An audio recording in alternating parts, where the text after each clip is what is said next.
drinking this. Oh, this is cold tea now. This is M for Milani. 2024, we're getting 2 dogs. No.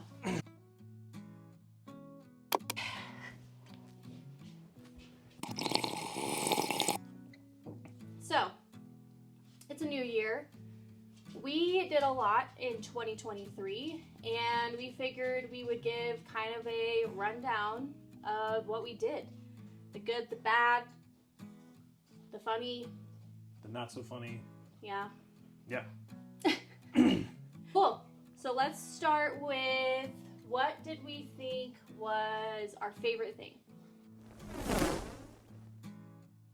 think my favorite thing now that it's done is the tongue and groove in the kitchen, which I'm looking at just beyond the camera. I just think it's something that is, I think, like pretty elevated and really gives that space some uniqueness. So I love showing it off and work meetings.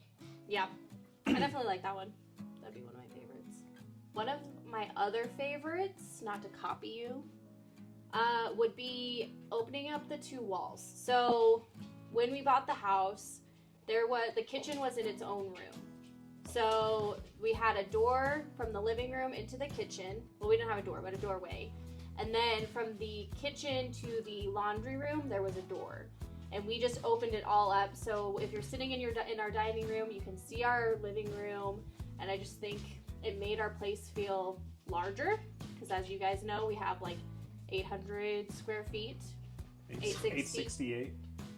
So it's not huge, so it's nice to help it feel bigger. Let's keep going with the positive stuff. So we had our favorite things. Let's talk about a funny thing that happened. Funniness of it, I don't think is fully captured, was when Milani was putting on like the last piece of like gap drywall in the kitchen. I think she was trying to put it in, and I can't remember now, but it either broke or fell through. So what just happened over there?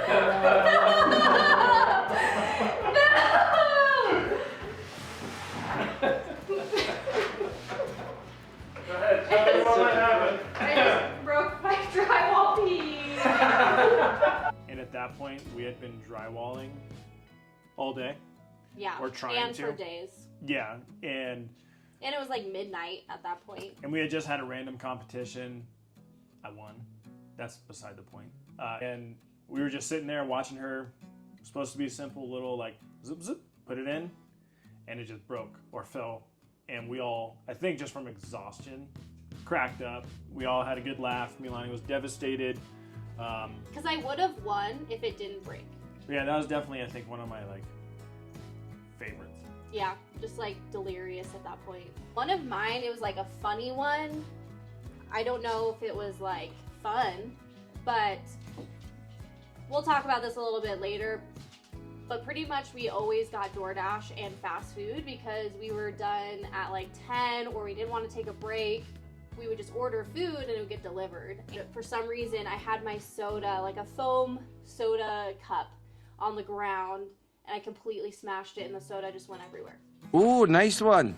So that was, luckily we didn't have any flooring in at the time, so it didn't matter, but yeah, fun stuff. Then that spot just became a permanent dust collector. And sticky, yeah, we would sit in it while we were doing electrical and our butts would get sticky. Yeah, so it was a gift that kept on giving. Yeah. Least favorite?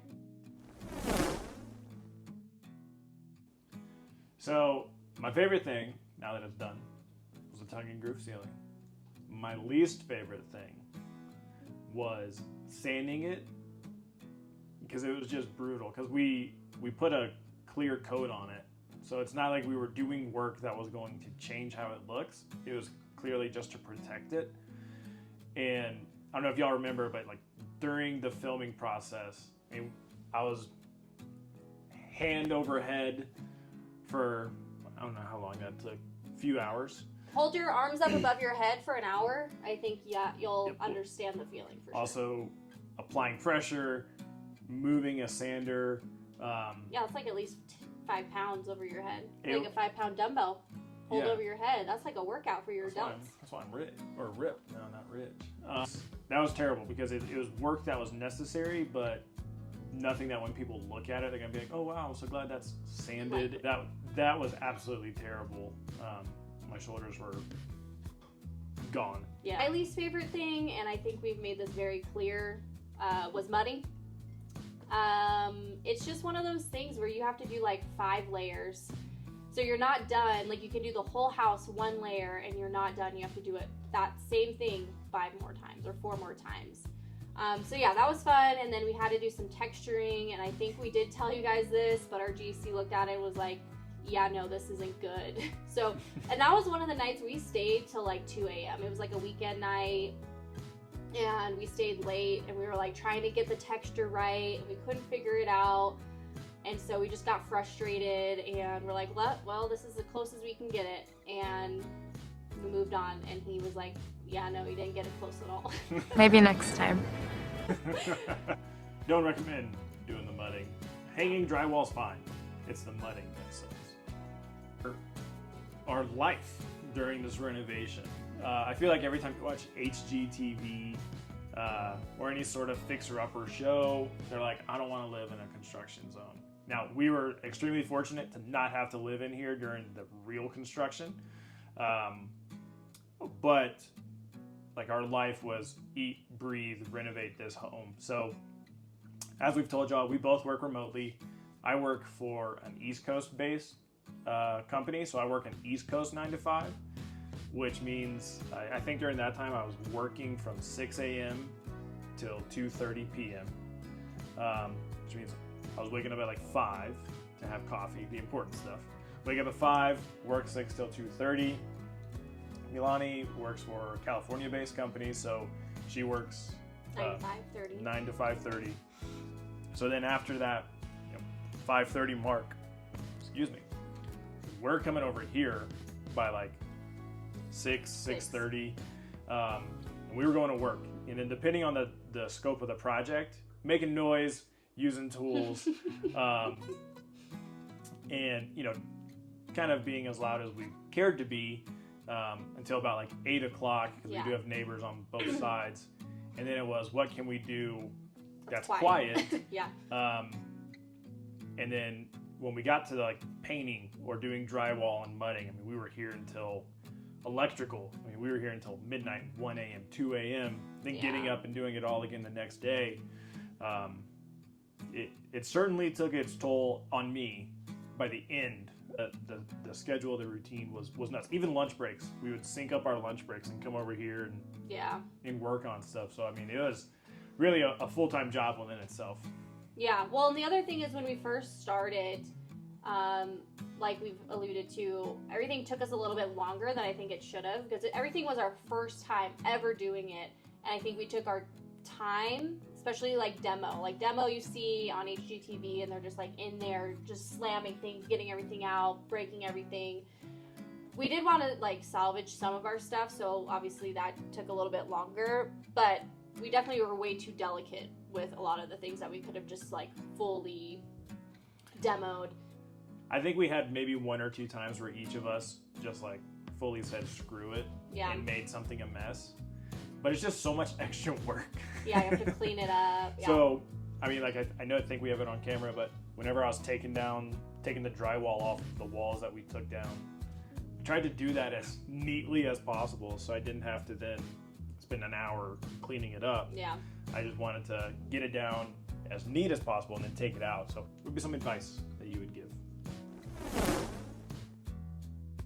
I feel like something that we would repeat over and over again. Well, there's a few things we would repeat over and over again. One was that took longer than we thought. So always expect that a project is going to take, 3 times the time that you expected, and then you won't get as frustrated, because I feel like you look at something and you're like, that's going to be easy, let's do it. And then when it doesn't take the time that you expected, then you get frustrated.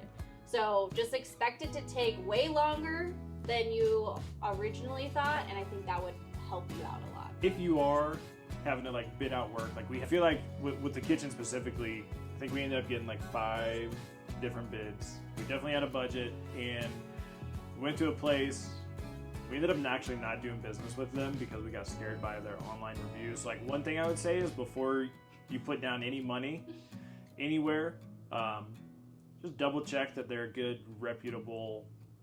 Yeah, they have good reviews. That reminds me of another thing, but I'll say it after you're done. But what was nice about that is that we learned a lot more of terminology around the kitchen itself. So, like, I feel like if we could have gone back, I would have liked to have probably equipped ourselves with more knowledge of terminology used in, like, the cabinet world. Because after that, when we talked to like 3 or 4 more vendors after them, and we were able to speak this or talk the talk. Yeah. And the process was a lot faster. Process was a lot faster, and I think there's always a little bit of fear if they're going to take advantage of us at the price. And so I think being able to speak the language just made us seem more knowledgeable than we were. And so I feel like because of that, we might have gotten a little bit more aggressive bids than if we were just like, we don't know what we're doing, we need a kitchen. Yeah, something that you said that reminded me of something is money. So the GC has warned us multiple times, and we ran into this trap multiple times of paying people up front. So them being like, this is how much it's going to cost, blah, blah, blah. We're like, okay, cool, yes, let's do it. We pay them, and then they have no motivation to come back if something is wrong or to do it correctly. Like, they're like, okay, we already got paid, so like we're in no rush to complete it. So if you're going to be doing something, either pay like half at the beginning and then half later, or wait till you see the product and then pay them. Go off of that, define a budget. You can go over very quickly. Yeah, and so what Milani and I did is, before we even started, we sat down and room by room, we kind of planned out, this is how much wire is going to cost, this is how much paint should cost, this is how much floor is going to cost, appliances. So each room had its own budget. What that did for us is whenever we went shopping, like, let's just use the kitchen, because the kitchen's really easy to go overboard with. Certain things that we wanted, and we didn't want to go the lesser route on. So we went, I think, $700 over in the kitchen on our appliances.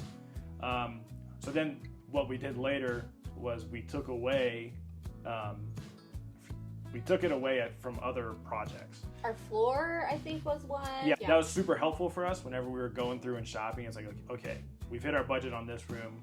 If we need more, where are we taking away from other places? So, I mean, yeah, well, we've talked your ear off, so we'll wrap it up here quickly. We didn't really talk about, like, is it, like, did we appreciate that we did that? Or is it worth it? I mean, I would say absolutely it's worth it. I mean, just from a dollar standpoint, the money that we've saved in doing things ourselves. Again, very fortunate to have the GC, Ron, and his expertise. Yeah. But given that we had it accessible to us, 100%. I mean, when I tell my coworkers, or when I was showing my coworkers, during the process, or talking to friends and family, they were all so impressed. And like, your ego feels good, or at least my ego felt good. But then, like, now, we were just gone for a month, like we were telling you guys. When we came back in, it was just so nice to be in what we made our home. I feel like it is that much sweeter coming into something that we literally built and made ours. Totally. Like, by the end, you just build some type of confidence that you can do, like, even if we don't ever renovate or build anything in the future, it's like, if we ever run into an issue or we need to do something, we would have that confidence to try it ourselves first before asking someone. Yeah. Or to be like, that's too expensive, screw that, I'll do it myself. Yeah. It is a lot of work, so I'm not, like, downplaying that it wasn't exhausting. Yeah. But I mean, if we had to live in here and do this, yeah, I don't know how people do it where they, like, full-on renovate and live at the same time. It was so dusty in here. We swept every day, and we would have mounds of like dust. 3 times a day. Yeah. What would you hire out? Money wasn't an issue. What would you hire out? Yeah. Well, the obvious Yeah. would be drywall. Yeah. Figure out drywall. One, they do it a lot quicker. Like, I think they can do it in a day. It took us, like, weeks to finish. Yeah. Just because it was a process and we're not good at it. Yeah. What about you? Maybe the floors, which is like so minute. Oh, I love doing the floors. Well, like, that's when I was a Krabby Patty. So like, Yeah. I don't know, because like I don't want to say the same as you, the mudding, because that sucked. Yeah. Like, I don't know if I'm gonna pay somebody to come sand my ceiling real fast. Yeah. Maybe the deck. Like, I enjoy doing the deck. Oh, see, I loved all of it except for the sore I hamstrings. hated the framing. See, I loved it. Yeah, I loved the framing. No, like painting it, painting, that was not fun. Yeah. Well, that is pretty much it. I would love to know, comment down below. If you've done any projects yourself, DIY projects, let us know what kind of projects. Are you a DIYer or are you hire? You know, do you hire people or are you a DIYer? There we go. We appreciate y'all coming along for the ride. Look, our channel is not large. We are surprised every time a video has more than 4 views. So we appreciate the support. Seeing a video break new records or even getting over 100 views for us really is solid. It's fun. So we have a lot of fun. Appreciate y'all watching. Let us know any projects you want us to do. We got a really cool project that we're working on that we're going to take y'all along the ride for. 2024. 2024, going to new heights. So, yeah, we'll see y'all next week. Bye.